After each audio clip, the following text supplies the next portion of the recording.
This is Bloomberg Businessweek Daily, reporting from the magazine that helps global leaders stay ahead, with insight on the people, companies, and trends shaping today's complex economy, plus global business, finance, and tech news as it happens. Bloomberg Businessweek Daily with Massar and Tim Stenovec, live on Bloomberg Radio, television, YouTube, and Bloomberg Originals. And a very good afternoon, everybody across Bloomberg platforms. Yes, indeed. Massar, Tim Stenovec, live here at Bloomberg headquarters in New York City. S&P 500, kind of a bummer, down for a fourth consecutive day here. If you're long this market. That is true. If you're short over the last 4 days, I like that you think smiling about those who might be shorting the market. You know, two sides to every trade, Carol. Very true. S&P 500 down about 1% right now. The Nasdaq Composite down 1.5%. Mega cap tech really taking a hit today. We're going to have much more from Charlie Pellet in just a minute. Yeah, I'm looking at the S&P 500, though. You know, you dig inside the index, kind of an even split, 252 names to the upside, 249 to the downside. So we're going to talk about the trade, as you said, in just a sec. Also ahead this hour, you know, IPO market, not so shabby. The biggest IPO of the year getting out of the gate, rallying on its first day of trading. We're going to get a look back at the year that was and a look ahead one of your gainers to 2026. It is. It is. Okay, good. Just making sure. It was a lead ad. Okay. Plus a strategy session on the next Fed chair and policy and how it could affect the investing landscape. Matt Luzzetti's in the house, and so is Alli McCartney. So we'll talk about the Fed, fixed income side of things, expectations for monetary policy, and then we'll talk broadly about financial markets. Hey, we're also going to get into what the New York Times has called, they've called her actually the connector of New York's powerful. They've also talked about her as like another, I think, report, the billionaire whisperer in New York City. We're talking about Wylde. She's the outgoing president and CEO of the Partnership for New York City, but she's part of the transition team for the New York City mayor-elect. So curious to see what she is hearing. We know the New York City economy is so important, not just for the financial community, but really for the overall country. Yeah, we're going to talk to her in just a few minutes. First up, though, as promised, to check on the day's trade and top business stories, here he is, Charlie. All right, I thank you very much, Tim. Stocks lower across the board, but Carol was alluding to Medline. Do want to bring you up to date right there because Medline shares, they're up right now by 31%. We are tracking it on Bloomberg Television and Radio. Biggest IPO of the year. If you don't use their products, you certainly know their products. The company manufactures and distributes medical supplies such as gloves, gowns, and exam tables used by hospitals and doctors. Out the gate at 29. Right now, Medline 38.01, looking at a gain right now of roughly 31%. This on a day when stocks are selling off. The Dow, the S&P, NASDAQ all lower. 4 declining days in a row on the S&P right now at 67.32. We're down 67 on that index, a drop of 1%. Dow Industrials down 194, a decline of 0.4%. The NASDAQ Composite Index down 340, a drop there of 1.5%. 10-year 4.15% with a 2-year 3.49%. Gold up $31 the ounce, 43.33, up by 0.7%. West Texas Intermediate crude oil up 1.4%, 56.04 the barrel, and Bitcoin down 2.4%, 85,600 right now on Bitcoin. Recapping Medline, surging now at 37.99. We'll be hearing from Micron Technology after the close of trading. Ahead of earnings, Micron down now by 3.9%. I'm Charlie Pellet, and that is a Bloomberg Business Flash. All right, Charlie, thank you so much. All right, folks. Well, Fed Governor Chris Wylde backed further interest rate cuts to get the central bank's setting back to neutral, saying policymakers need not rush to do so. He made those comments earlier at a CNBC event. I believe inflation is under control. Inflation expectations are anchored. Standard central bank wisdom is you look through one-off price effects like a tariff would be if it has inflation effects. Then the labor market's telling me we should continue cutting the rates. And that's kind of my view about things.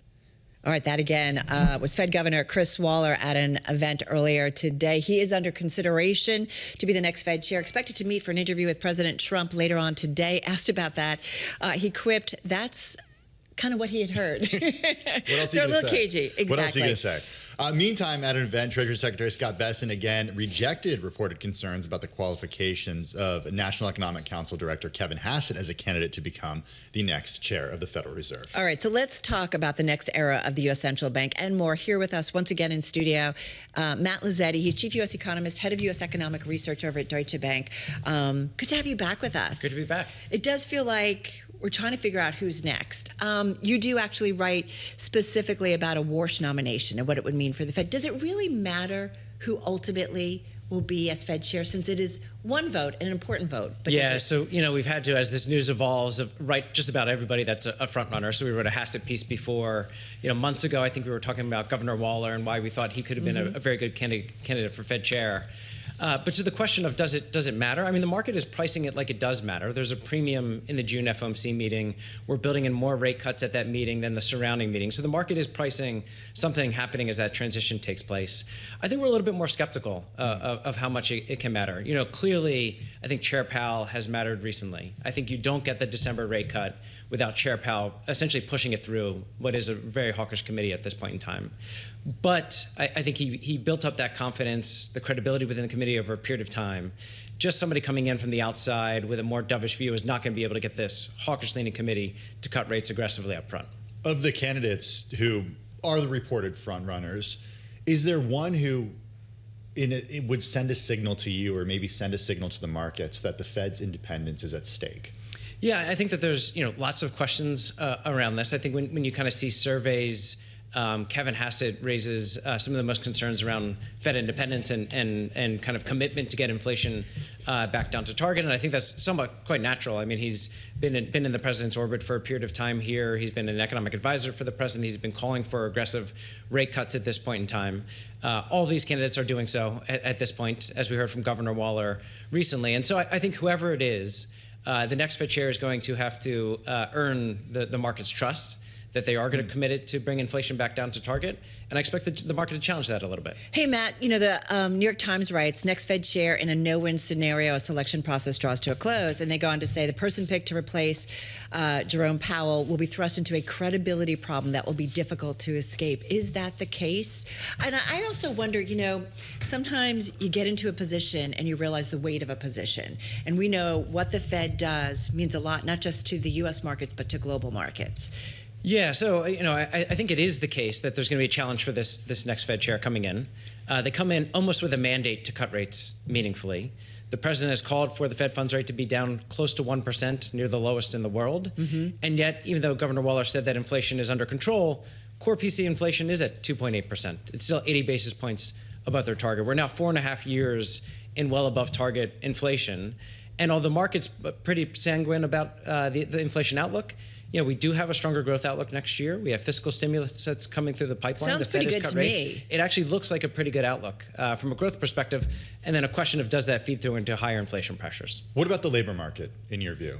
We got some data yesterday. It was weird to say Jobs Tuesday over and over again. It was. It's partial data, and we'll get some inflation data tomorrow. But the jobs market, how does it look into you? So the way we've been describing it, and I think yesterday was another case of this, it's a Rorschach test for how you think about the labor market. Each of these reports has good elements and bad elements. I think yesterday's report had strong job gains. It had a broadening out of job growth. We've seen the private sector rebound. We had negative job gains in June. Past 3 months have been 75,000 plus in terms of private sector job growth. So that's all quite solid. The weakness was in the household survey. You saw the unemployment rate rise to 4.6%. Broader measures of labor market slack actually picked up more. I think importantly at the December meeting, Chair Powell highlighted why we should discount that data. Mm-hmm. It's coming right around the government shutdown. We thought that there was going to be distortions to that household survey. So Fed pricing hasn't really moved all that much on the data. I think far more important will be the December jobs report that we get in early January. So the worst case scenario is we've got inflationary pressures, which sound like they could be coming in the new year because of some of the stimulus measures that we're certainly getting from the White House, Matt.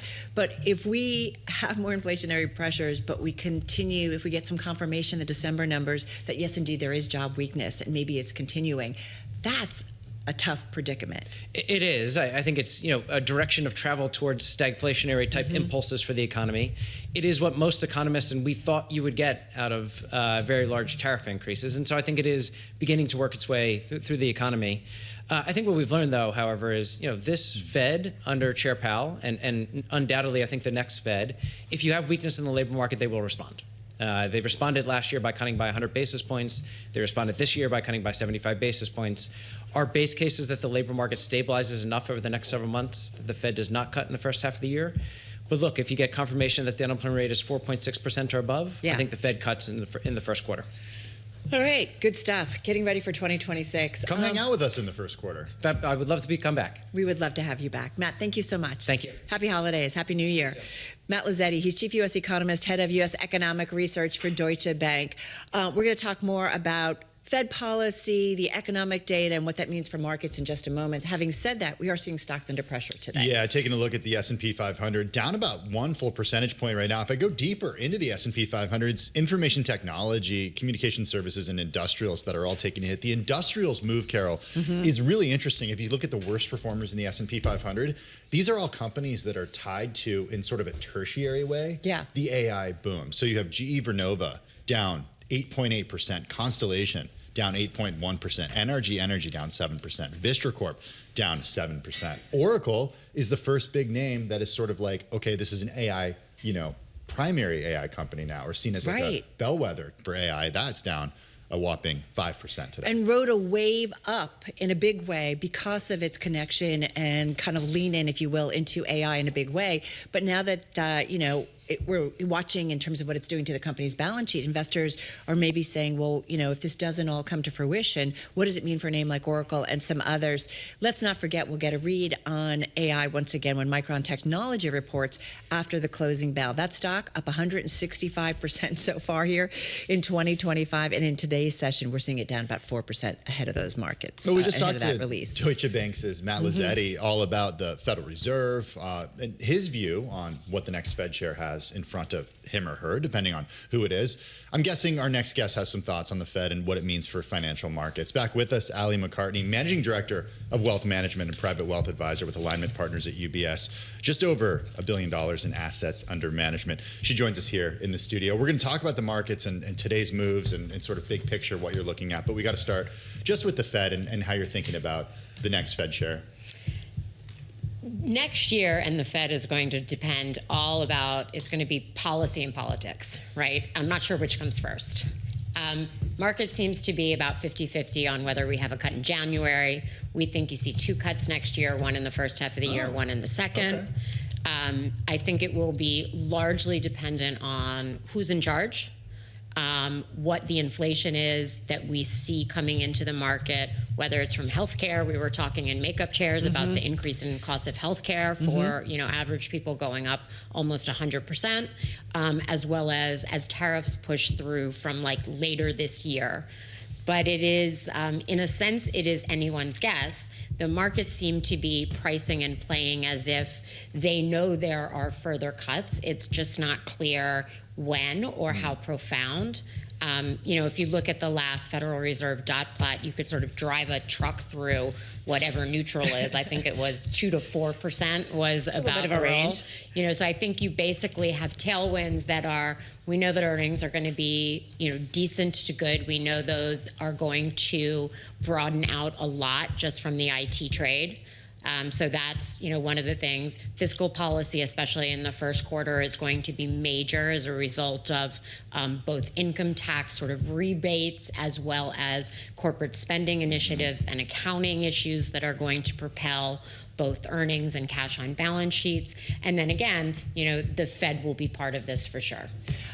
Alli, when you look at 2026, and I want to think about this year, like how we thought things were going to go initially when President Trump came back to the White House, how it played out, April Liberation Day. Like, I think we were all whipsawed in terms of our expectations, and ultimately kind of how it all laid out. And I think we thought this was going to be a disastrous year. And yet I look at the major equity averages, not so shabby. Certainly, again, if you're a bull in this market.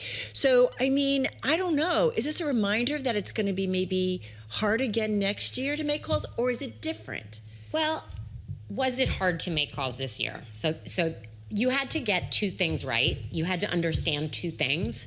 You had to understand what AI was going to become in terms of a movement from the chief constraint being chips to the chief constraint where we now sit, and I think what's moving the market today, which is energy and land for data centers.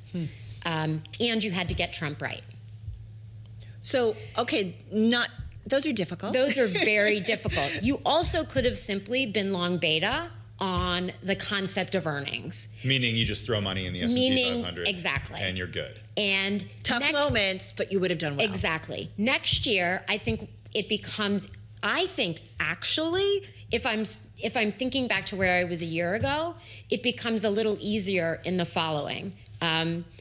While I can't say that I or we can get Trump right, I think we can get directionality and maybe short-term volatility we can dampen, because we know it largely leads to what he wants he gets, which is mid or longer term markets up.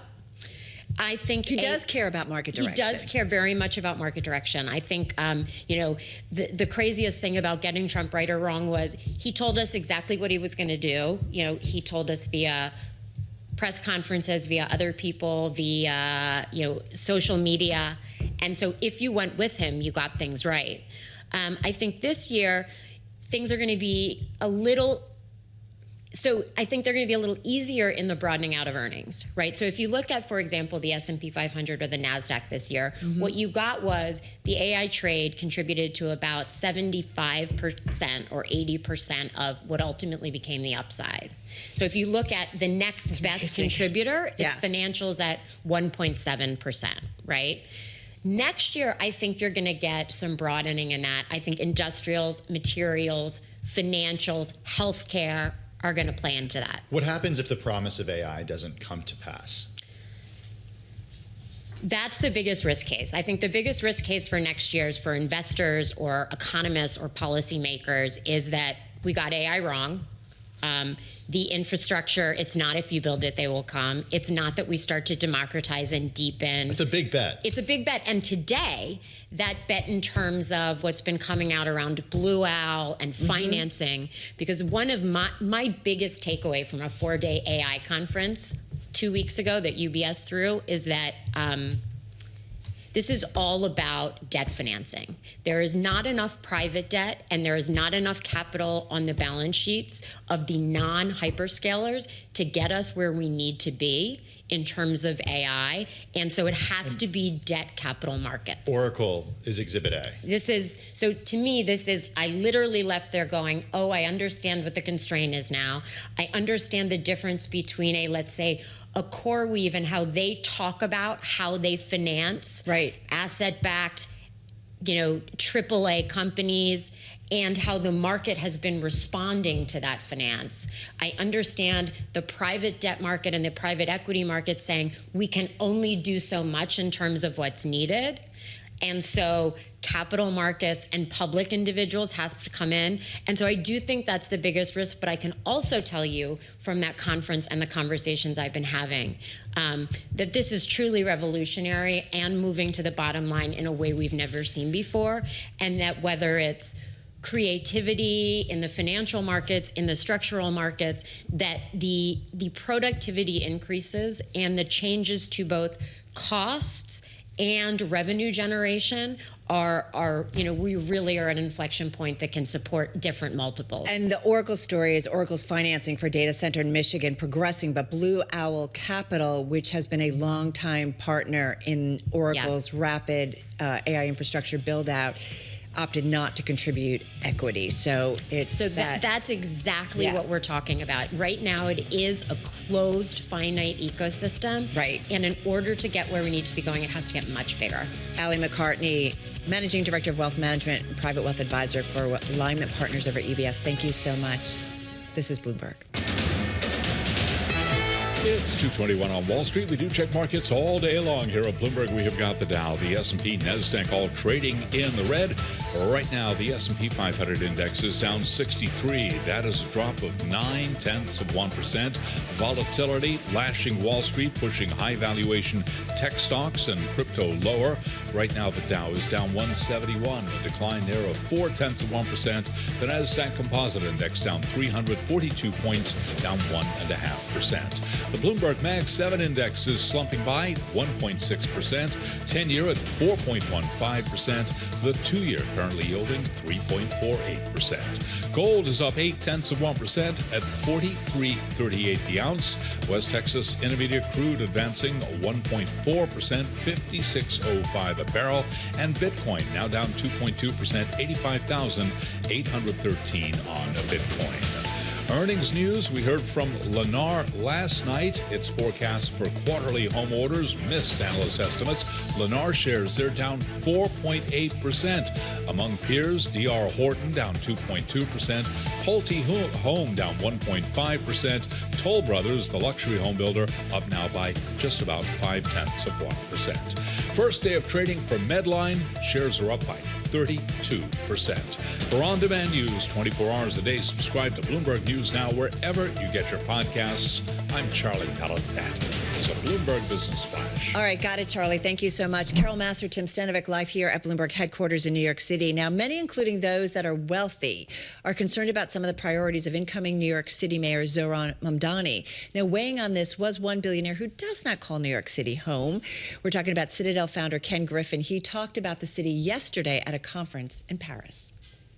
I think that New York City is a red flag because people put aside good sense and common sense to elect somebody who is incredibly charismatic, who ran a really powerful campaign on social media, but who ultimately doesn't have the ability to deliver on the promises that he set forth. New York took a big setback during the de Blasio days, and I hope that Mamdani starts to think about how to pivot to a more thoughtful set of policies that will allow New York City to maintain its position not only as one of the greatest cities in America, but one of the greatest cities in the world. And that, of course, was Citadel founder Ken Griffin there with Danny Berger of Bloomberg News. We want to get into our guest, Kathy Wylde. She is president and CEO, outgoing president and CEO of the Partnership for New York City, which represents much of the city's corporate leadership. So we're talking about real estate developers, private equity firms, banks, many, many companies. Bloomberg LP, by the way, is a member of the Partnership for New York City. She is also, though, part of New York City Mayor-elect Zohran Mamdani's transition team, and we have a lot of questions to ask her. Also with us is, of course, Bloomberg News senior reporter Myles Miller. All of us here in studio. I told you, as you sat down, that we have about an hour of questions. So we're going to start and cover. We'll talk fast. We will talk fast. Why did you want to be a part of the transition team for the mayor-elect of New York City? Well, I think to the point that Ken Griffin of Citadel just made, and he's one of our members as well, and is a great corporate citizen of New York and Miami. He made the point about the concerns about the high expectations that Mayor-elect Mamdani gave to his voters, and he, to his credit, brought out 170,000 new voters, mostly young people in the primary. The cutoff age for his voter support was 45. So many of us are beyond that point and looking around and saying, oh dear, does he have the seasoning to be able to do this? And I think that he's got the energy and the intelligence, and it's up to all of us who have a little more seasoning to be helpful. And so that's why I joined the transition team and was happy to do that. And I'm working on the economic development workforce activities there. But in general, I think working with him to capture the enthusiasm and the energy. We came out of the pandemic very negative. Yeah. And we lost 1 million jobs, and then concerns about the cuts from the federal government on entitlement programs, whether it's Medicaid and health insurance, that is the fight going on now. This casts a real pall over New York City, which is very dependent on those funds. So I think that what he's brought is a positive energy, and we ought to capitalize on that, and hopefully he'll be the best marketer this city has ever had. Your role on the transition team, does it turn into a full-time job? in the Mamdani administration? I am definitely not at my age looking for a full-time job. I'm trying to get away from a full-time job. Right now you have more than a full-time job because you're outgoing president of the partnership. I am outgoing, and I do not plan to take another job, but I do plan to help the new mayor if he wants it. So beyond the transition period, you would stay on as an advisor? Well, I don't know in what capacity. As I say, I'm there. I'm certainly going to help Governor Hochul deal with her challenges. I've worked closely with her. She's done a great job, and I think we're counting on her to continue to manage New York's relationship with Washington and the relationship between the state and the city, which is very important. Our affordability problems will not get solved by the city alone. This is going to take federal, state, city cooperation. And so I think all of us who are committed to New York City in the future, we have to be thinking of all three levels of government and how we work with the leadership at all levels. You brought Mamdani to meet with business leaders on several occasions. I wonder if you can talk about what his demeanor is in these meetings, right? I've talked to Bill de Blasio about, how he works a room, how Mamdani works a room, and really gets the business community to be comfortable around him. But also talk about some of these policy proposals that business leaders wanted answers to. What are the things that business leaders said to him? Well, that sounds like a lofty thing that won't get done, or hey, that sounds like something that is much more than we're willing to back. Well, there's been quite an evolution since he won the primary. So in terms of his having a more nuanced position on a lot of the policies, during the primary campaign, there were a whole slew of candidates, and everything was one-liners, and the social media stuff was one-liners or show and tell. When you get into a conversation with CEOs, they want to hear data, they want to hear facts. And I have watched him evolve and grow over the last 8 months, where we had conversations last week, one on housing, one on childcare, where he was there with a pen and a notebook, taking notes, asking questions, and coming back with very substantive responses. So he has absorbed a lot and is now digging deep on these issues that,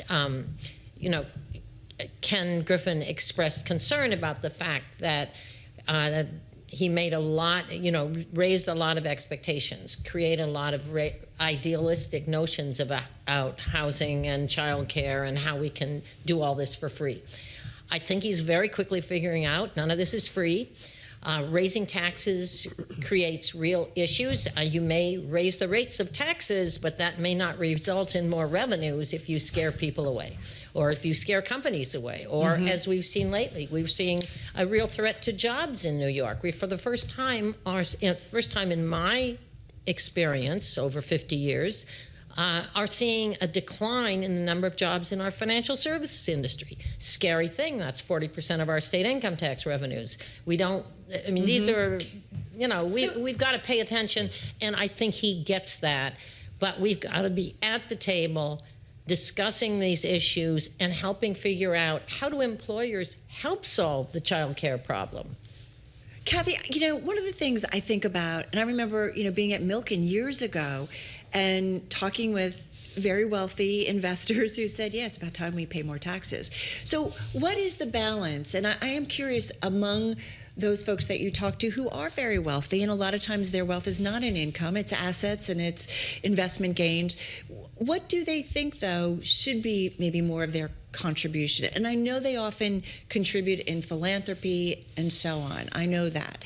But I'm just curious, what is the balance of willing to pay more? When, again, I've had side conversations with folks who are surprised that they aren't paying more in taxes. So what I've found, and for somebody who's upper income, earned income in New York, which is our biggest taxpayers, we're paying 55% of our income to the federal, state, and city government, if you all in. So we're paying more than half my paycheck goes to the federal government. So it's not like we're getting away with something.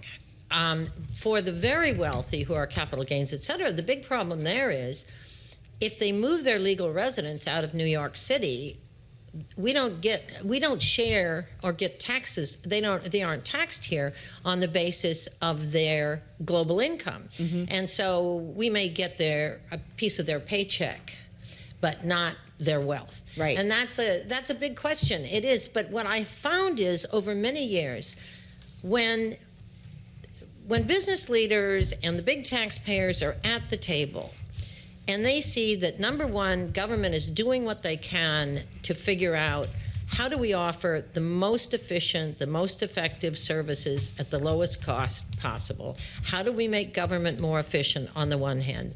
Then you begin to narrow. So what's the delta in terms of what do we need to raise revenues for? So, for example, when Dick Ravitch in 2007 for Governor Patterson led the effort to figure out how are we going to pay to upgrade our subways, which were falling apart, we supported, and the business community supported, creating a payroll mobility tax, where a portion of payrolls of corporations, employers who were in the metropolitan region would go to that. 82% of the employees who work for our companies based in Manhattan take the public transit to get here.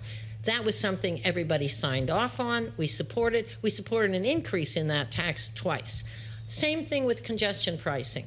We supported congestion pricing. Obviously, a user fee where you get something, reduced congestion, more time in your day is easier to sell. So it is not, and actually when Mike Bloomberg was elected mayor right after 9/11, the city had to raise real estate taxes in order to rebuild and recover from the 9/11 shock. We supported that 18% tax increase in real estate taxes. So it's not that we're anti all taxes. Yeah. Is government doing what they can to keep costs down, to be responsible in what they're spending, and then what is the contribution and how do we make it that makes the most sense, gets the most bang for the buck? Just very briefly, because you spent such a big part of your career working on affordable housing, I'm wondering if the mayor is sticking to freezing rent as his solution for affordability, because not one person that we have spoken to over the last few months thinks that not increasing supply and rather freezing rent is the right way to approach the affordability crisis with housing. Well, the new mayor is very well aware that those are not mutually exclusive options, and that if there's no economic return, nobody's going to build housing. He's figured that out. So he has said really since pre-primary that he understood the private sector had an important role in the supply side and he was going to work on that. So I think that, again, his view is much more nuanced. When he says, now when he talks about freezing the rent, he says, and one thing that will enable us to do that is if we do reduce property taxes on rent-stabilized, regulated buildings. So he gets it. He can add and subtract. So can you come back? You said we had an hour. We had hour's worth of questions. Barely scratched the surface, but we so appreciate it. Kathy, thank you. Good luck. Thanks Good luck. for having me. Kathy Wylde, President and CEO, outgoing President and CEO of the Partnership for New York City, part of the transition team of the New York City Mayor-elect, and of course our Bloomberg News senior reporter, Myles Miller. This is Bloomberg. 2:40 on Wall Street. We do check markets all day long here at Bloomberg with the Dow, the S&P, NASDAQ all in the red. Volatility lashing Wall Street, pushing high valuation tech shares and crypto lower. Here's where we stand. The NASDAQ 100 index right now is down by 413 points. On that index, a decline now of 1.6%. Keeping it all in context, the S&P is down 0.9%, NASDAQ down 1.5%, Dow Industrials down 141, a decline there of 0.3%. The 10-year currently yielding 4.14%, with the 2-year 3.48%. Gold is up 0.9%, $43.38 the ounce, and West Texas Intermediate crude up 1.4%, $56.05 a barrel on WTI. Warner Brothers Discovery, the parent of HBO and CNN, now advising its shareholders to reject that hostile takeover bid by Paramount Skydance in favor of its original agreement with streaming giant Netflix, deeming the Paramount offer inferior and inadequate. Shares of Warner Brothers Discovery today, right now they are trading lower by 2%. Netflix up 0.8%. Paramount Skydance down by 4.3%. First day of trading for Medline. Medline shares right now advancing by 30.9%. For on-demand news 24 hours a day, subscribe to Bloomberg News Now wherever you get your podcast. I'm Charlie Pallett, and that is a Bloomberg Business Flash. All right, everybody, another IPO getting it in just under the deadline of 2025. I mean, the end of the year. It's the biggest initial public offering of this year. We're talking about Medline. It makes and distributes medical supplies such as gloves, gowns, exam tables. You've all worn them probably at one time or another. It's used by hospitals and doctors. I mean, it's just kind of like plain vanilla in terms of a company. Yeah, but this one is widely anticipated. The stock just surging in its first day of trading. It was up earlier more than 20%. Carol, now 31% higher. Yeah. Just out of the gates, here. So we wanted to talk a little bit about it. There you can see the real trade, 32% to the upside. Bloomberg News equities reporter Natalia Kniazhevich is with us. Why were investors just so interested in this IPO? I mean, it was oversubscribed, according to those in the know, many times over. Exactly. I think like every IPO, most of IPOs are oversubscribed, but this one in particular shows that investors really want to see established businesses with clear profitability. Of course, it is a profitable business. It's been here for a while. The company was founded in 1966. So yes, it was oversubscribed. Demand was really strong across long-only investors as well. And the company marketed shares between $26 and $30, priced at $29. Now it is trading at $37. It is a pretty successful story. Yeah, and a lot of big name Wall Street firms, private equity investors involved in this one. The backers and firms who were involved, it's pretty much everybody. Exactly, yes. And this is also a very good signal for 2026 because many people expect more private equity-backed companies going public. Again, of course, it depends on stock market volatility and other factors, but this is a very good signal for the stock market and IPO for 2026. You know who hopes that those PE firms go public? Private equity firms, right? Because they have been trying to exit for a while. Natalia's staying with us. Let's bring in Mike Bellin. He's the U.S. IPO leader at PwC. He joins us from Denver. Mike, good to have you here. The IPO year overall, give us some numbers, how we're ending up and how it compares to years past, because I think the peaks were back in 2020, 2021, back in the pandemic days. Yeah, well, thanks for having me. And I would say 2025 was the first true reopening of the IPO window in several years, but it was a selective one. Year to date, we've seen about 75 IPOs, including the one you were just talking about. That sounds good compared to the 62, 35, and 28 IPOs that we've seen in 24, 23, and 22 respectively. But a good IPO year in the U.S. is anywhere between 100 and 150 IPOs. So we're well behind that. But overall, 2025, we've been largely in line with expectations. And in some areas, it's exceeded them. We've seen activity spread across sectors rather than concentrated in just one area. That kind of dispersion is a strong sign and speaks to improving investor confidence. I would say the performance has been differentiated. Higher quality companies like the one you're just talking about with strong fundamentals, solid revenue growth, path to profitable or a path to profitability, reasonable leverage, and a compelling long-term story have generally performed well in this market. On the flip side, IPOs with higher debt loads, more aggressive pricing, they've struggled in this market, especially in a volatile macro environment. So that outcome has not been surprising, but it reinforced how selective investors are right now. Okay, Mike. Everyone just wants to talk about, with regard to 2026, SpaceX, and what that IPO could look like if the company decides to go public next year. Does that make or break 2026? Well, look, I think when you look at the IPO pipeline for 2026, we see over 200 potential issuers in line that could go public in 2026. The SEC shutdown that took place in October, November pushed a lot of companies that may have had the opportunity to issue in 25 into 26. So number one, I think there's a deep pipeline of quality companies that are looking to go in addition to some of the big names out there. For example? I think we read them all in the headlines. Some of the hyperscalers that are out there supporting the strong markets. In addition to those, there's a lot of PE-backed companies that, the one today, they got a lot of attention. They priced well. They're trading well, as you noted. And I think the backlog of PE-backed companies, sponsor-backed companies in the market is as stronger than ever. They have been a quieter part of the IPO cohort for the last couple of years. So I think 2026 is ripe for strong sponsor-backed companies that have been creating value in the background through M&A, through scaling, et cetera. So I think we'll have a very active IPO market in 2026. Mike, if we look at performance of IPOs in 2025, it was really mixed. And overall, people think that AI names or crypto names have the biggest kind of, the best case for success. For 2026, what kinds of sectors you think would benefit, where you see the biggest potential? If we set aside some fundamentals or leverage, like where do you think investors should focus on? I think it's going to be pretty wide sector representation in 2026. You mentioned AI. I think that entire ecosystem, despite the last few weeks or month where there's been some pressure against it, there's a deep pipeline of strong companies in that area, from a data center, from a fiber perspective, and then just broader, the energy ecosystem that's required to power the data centers, and we need to catch up in that area. I think that's going to be very active as we look to 2026.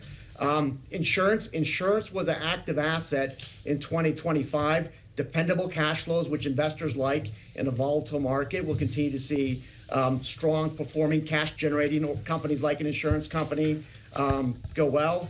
And then I think other areas you mentioned, crypto, fintech, with the rise of digital assets and some healthy regulation, the tailwinds in that sector, we expect that to continue to move forward a lot. So again, I think it's going to be a broad sector representation, which to me represents a really strong IPO market. All right, so strong IPO market maybe to come in 2026. I looked at the IPO index, and I think it was up 5, 6, 7%. I mean, it's definitely underperforming the broader market. I mean, we had dismal debuts of StubHub, Navin, Gemini Space Station, and so they have all contributed to IPOs underperforming as an asset class, certainly compared to something like the S&P 500. You know, it kind of sits with the notion that companies that go public are supposed to have cheaper valuations than their listed peers. Getting pricing, Mike, will be key in 2026. I'm with you. When you look at the cohort of 2025, about 50% of the IPOs priced at the top end or above the range that was initially set. So some pretty aggressive pricing there. I think many of the companies that have struggled in 2025 are companies with, debt that's, above 4 times EBITDA leverage, which is tough in a dynamic environment when there is uncertainty still in the marketplace. So I do think companies that are going out in 26 have to be conservative on valuations. They have to look at their debt loads going in. And some of those key metrics that I mentioned earlier around revenue growth, customer growth, some of those key metrics that really show a powerful return will be important. When you look at, again, the cohort of 2025, 65% of the companies that went out had positive cash flows. That's a stark difference than when you back up over the last 5 years. So the quality is definitely being raised. Hey, Mike, 10 seconds. SpaceX going to happen in the first half of the year. Do we even know? Have we heard anything? Do you hear anything? Real quickly. I see the same things you see in the headlines. I think 26 will continue to be an exciting year, and hopefully we'll see some really big names go. Mike Bellin, U.S. IPO leader over at PwC. Bloomberg News equities reporter Natalia Kniazhevich, thank you so much. Happy birthday, too. Thank you. All right, we're coming back. Stocks on the move. This is Bloomberg Businessweek Daily with Carol Massar and Tim Stenovec on Bloomberg Radio and Television. All right, everybody, we're coming up on the last hour of trading on this Wednesday. What date is it? December It's Wednesday. 17th? Yeah, the 17th. Why? God, it's just flying, man. As we remind everybody, it's the last full week of trading here. I hope you've done your holiday 2025. shopping. I've done enough. I'm just saying, I've done enough. Enough, okay. Have you done? Yeah, I think we're good. Oh, okay. I think we're good. Oh. Thanks to my wife. Yeah. All right. Quick check on the markets. S&P 500. We're hovering near our lows of the session, everybody. S&P 500 down about 61 points. That's a decline of about 0.9%. Dow off 131 points, just down about 0.25 percentage point. NASDAQ 100. Those tech names really having a tough time getting it going. Overall, that average is down about 1.6%. Tim, 395 points to the downside. Well, a lot of stocks are making big moves. Let's take a look at some stocks on the move today. I'm Tim Stenovec along with Carol Massar. With us is Bloomberg News equities reporter and deputy team leader for U.S. equities, Carmen Reinicke. Carmen, we got to start with the IPO, the big one today. Yeah, so Medline, biggest IPO of the year, $6.26 billion, is huge. So the stock is, I'm just going to try to calculate it live. The stock is up about 35% right now from its IPO price. Is trading at about $39 per share. IPO was $29. So we're seeing, just lots of enthusiasm. Nice math there, by the way. Well done. Nice math. Oh, well, I'm not going to lie. I have a calculator open. Oh, you did? Okay. She is a professor. I prepared. She made it sound like she was like... I prepared, but I did not do it in my head. Okay. No. But listen, a good debut, right? Obviously, the pricing was right. Investors were into it on a day where the markets are down. So that's interesting. Yeah, right? very, very solid start from Medline. Should we switch to a part of the market that's not doing so hot today? Yeah, where do you want to go? It's mostly other stuff. All right. Yeah. Let's look at Oracle. This is ticker ORCL. So shares are down about 5% right now. The most since December 12th, but this is looking like the lowest since June 11th intraday. So there's just been a lot of nervousness around this company, and sort of the latest thing is that it said while final negotiations on a deal for a project in Michigan are on schedule, they don't include Blue Owl Capital, which has been involved in the financing of a lot of other data centers. It's a longtime partner of Oracle, so it's interesting to see them pull out or pull back. Yeah, exactly. So shares not looking so great for Oracle. It's had such a long fall, and we're actually watching for it to go negative on the year.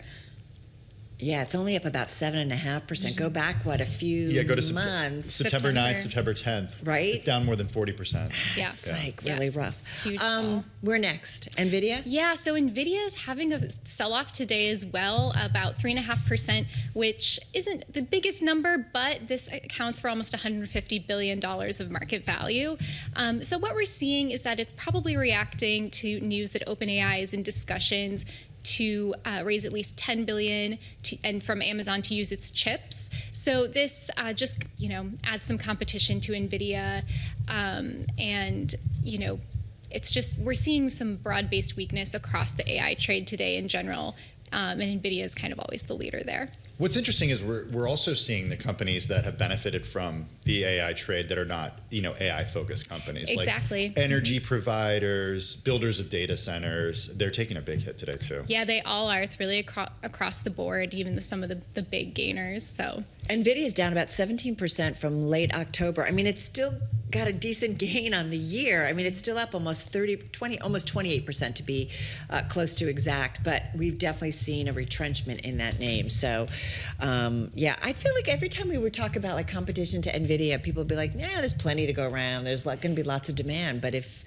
I don't know, as you get more players. I think there's also just so much nervousness right now. And we also just had, the earnings reports from Broadcom that didn't look good. There's Micron tonight. So people are just really watching this space to see what's going to happen next. All right, you got one more for us? All right, yes, I have Lennar, ticker LEN. So this is down nearly 5% right now. The company gave a first quarter forecast for orders, deliveries, and margins that all fell below Wall Street expectations. Signals that there's just strains on the housing market in general, even with a lower interest rate. Some of its fourth quarter line items also fell below expectations, including orders and margins. Yeah, it's dragging down the entire sector, right? We've seen Lennar lower. We got those results after the close. I'm looking at home builders in the S&P 500 Composite Home Building Index. 18 names, 15 are lower, only 3 are higher. Toll Brothers among them, and just slightly higher. Yeah, so we're seeing it just drag down the entire group. Great stuff. Thank you so much. Really appreciate it. Carmen Reinicke there with Stocks on the Move. Be sure to check out our Stock Movers podcast, 5-minute episodes, biggest winners, losers in the stock market, and you can find it on Apple, Spotify, or anywhere you get your podcasts. Well, Carmen just mentioned Lennar. That's kind of where we're going to start in just a few minutes when Katie Hubbard joins us. She's president of U.S. Capital Markets over at Walton Global. This is a land banker. Yeah. They've got land in the U.S. and Canada and other parts, too. And what they do is they sell to the Lennars of the world, so they got a really good idea of demand. We're going to check in with her about what the real estate industry looks like next year. Well, and I thought it was interesting what Alli McCartney said with us at the top of the hour, or near the top of the hour, about this kind of land grab for data centers and maybe the impact on housing, or whether or not there's a little bit of a battle. So I'm curious to see what she has to say. We're going to get into that. We're also going to remind everybody that Micron reports after the closing. We'll be breaking those results. End of earnings season just before the big banks report in a couple of weeks, when we're going to be back here in 2026. End one. Yeah, that's how it goes, Carol I love Massar. earnings season. What's not to love? All right, folks, if you're watching on TV, the close coming your way in just a moment. Tim and I continuing, though, right here on Bloomberg Businessweek Daily.